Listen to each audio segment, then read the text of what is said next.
Chapter 4 My New Master I jumped up on the window seat and looked about me. Some men have comforts, some don't. This man had a beautiful room overlooking the river, with a nice white bathroom off it. He splashed and tumbled about in the water, then he dressed himself, and all the while he examined me.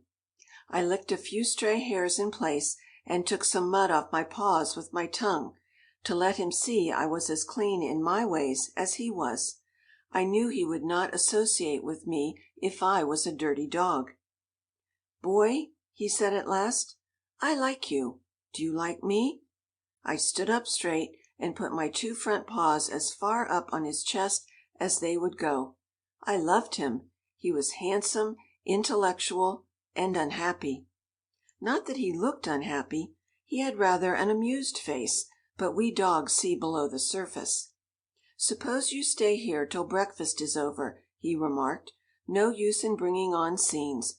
You're not hungry, are you?" I shook my head, and curled up on the window seat. He went away, and stayed a short time. I smelt coffee and steak somewhere near, but I never budged, and after a while he came back. "Suppose you go downtown with me, dog," he said. "The probability is that you would not spend a very interesting morning with Madame and Beanie." He grinned, and I grinned. Then at last he walked boldly out with me at his heels. We met the lady in the hall, looking perfectly stunning in some kind of a light-coloured morning gown. Dogs don't have much of an eye for colour. In fact, most of us are colour blind. "Rudolph!" she screamed. "Didn't you turn that ugly dog out?" He looked over his shoulder. "Oh, he's still there, is he? Likely he'll leave me downtown and run home. Au revoir, dearie. Don't overexert." She bent her cheek, and he pecked at it. Then he went downstairs, and there at the door was such a jolly, seven-seated motor car. Not a limousine, thank fortune. I hate to drive in a glass box. The man ran his own car, and I sat between him and the chauffeur. Oh, what fun! We went flying down Riverside Drive till we couldn't fly any longer, and we had to turn into 72nd Street and go soberly. Finally we got away downtown. So my new master was a business man. "What will you do?" he said, when we at last pulled up before a skyscraper. "Go to the garage with Louis, or come with me." As if there was any comparison between him and Louis! I snuggled close to his smart-looking shoes and silk socks, and together we went in and up to a suite of offices where young men, elderly men, stenographers, and messengers hummed, and buzzed, and worked, and talked, till 1 o'clock. I lay under the swivel chair in my new master's inner office, and enjoyed it all. I love to see human beings working hard. At 1 o'clock my master rose, and leaving this hive of industry behind him, went out for lunch. I have had training enough for 10 dogs, and my new master guessed it. He never looked behind, and I never looked before. I kept my muzzle at his shoe heels, and we passed leisurely through the swarms of bees from other hives that were buzzing through halls and in elevators. All were after honey, and we found a particularly agreeable place for ours. To my astonishment, when our turn came to enter an elevator, we did not go down to the street, but up to the top of the high building we were in. What a surprise awaited me there! I knew there were restaurants and roof gardens in New York, but I had never been in one. I had been in a nice restaurant in San Francisco at the top of a big building, and I was there on the day of a slight earthquake, when the whole body of waiters, who wore mustaches, rushed down to the street, shaved their mustaches off, and went back to a famous club from which they had been discharged because they would wear those same mustaches. Well, something very fine awaited us at the top of this New York building. We stepped out of the elevator, went through a door, and there we were on top of the enormous skyscraper, and spread out before us was a view of wonderful New York, less wonderful Brooklyn, the Jersey coast, and the magnificent bay and islands. Master had allowed me to jump on a chair so I could look about me, for dogs, unless they stand high, often lose a view that a human being can enjoy. I was enchanted, but the wind blew so hard that I was glad to jump down and follow my new master into a protected place. Here were tables, chairs, mirrors, a regular attractive and pretty restaurant, better than any we would find on the street in this downtown district. It was enclosed by glass, and from nearly all the seats one could enjoy the same magnificent view that one had outside. My master did not stay in this eating place, which I learned afterward was for all the people in the building. He passed through a long corridor, went down some steps, along a covered walk all this was glassed in and to the top of a lower building. Indeed, it seemed to me that we were passing over the tops of many buildings, and I found out afterward that this was correct. Mr. Granton, for this was my master's name, and some other men had acquired the right to build on the tops of the skyscrapers, and here they had an agreeable promenade in fresh air, and away from the dust of the street. At last we entered a pretty little café, furnished in Louis something or other style. Well, attached to this dainty little café, with its mirrors and spindle-legged tables and chairs, was a tiny formal rose garden with real flowers and gravel walks. The whole thing reminded me of Paris, and I soon found out that it was a French restaurant, and that my master, who had been partly educated in France, loved the French people. He had his lunch at a small table by himself, drawn up close to the entrance of the garden, and I sat under his chair and inhaled the perfume of the roses and gazed at the pretty thing with ecstasy. It was enclosed by lattice work entwined with green leaves, and all round the lattice work ran a deep bed of flowering roses.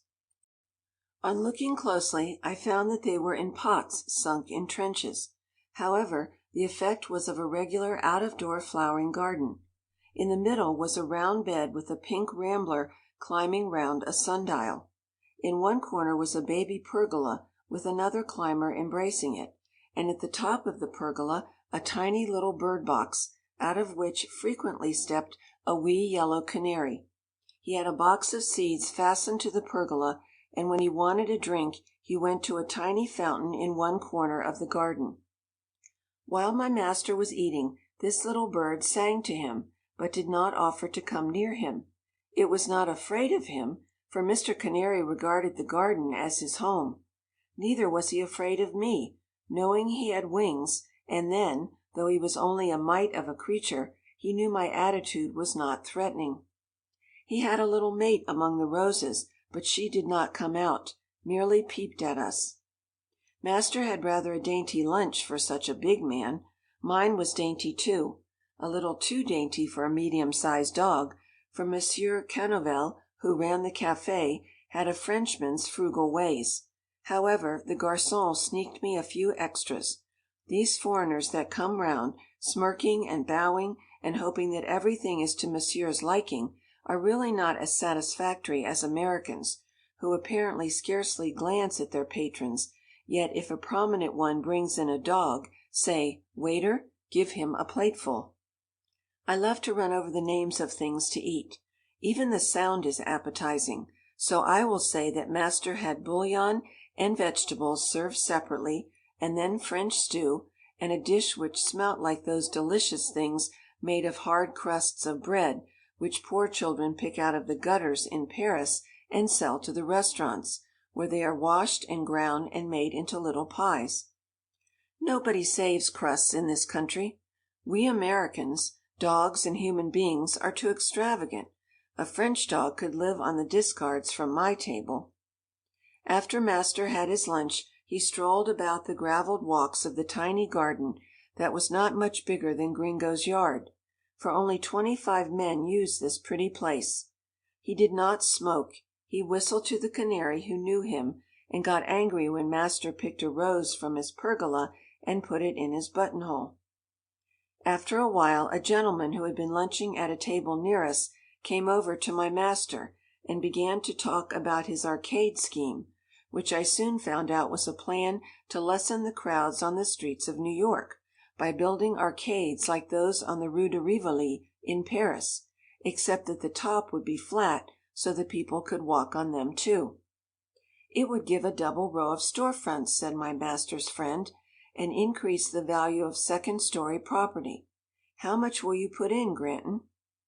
Master said he would consider it.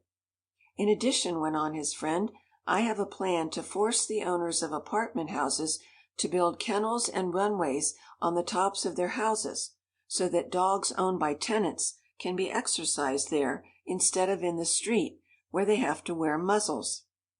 Master smiled and said, "That's more in my line. Let me know when you want to get that law passed." Then he nodded good bye to his friend, and we sauntered back along the roofs to the elevator and descended to our hive.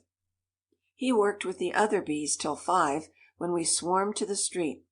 There was Louis with the car. I jumped up beside Master, and we wended our way uptown to Madame.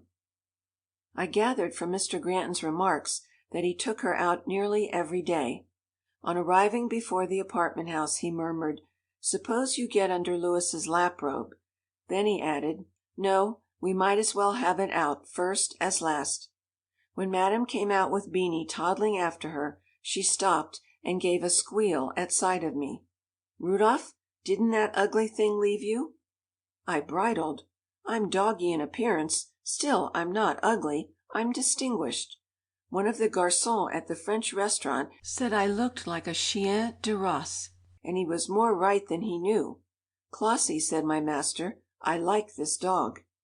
"I can't help that," she said in her trailing voice. "I know he'll kill my darling boy." At sight of his wife, my master had jumped from the car and stood on the sidewalk. "Permit me," he said, and leaning across her, he took young Fatty Beans and put him on the seat beside me. The lady gave a shriek and covered her eyes with her little white gloves. When she looked up, young Beans sat beside me, straight as a major. I had hissed in his ear, "If you don't pretend to like me, I'll knock the stuffing out of you first chance I get." The young fellow didn't want to get unstuffed, so he turned to his mistress with a sickly grin. "Why, darling," she said slowly, "I believe you like him. Was he lonely doggy by his own, Cephas?"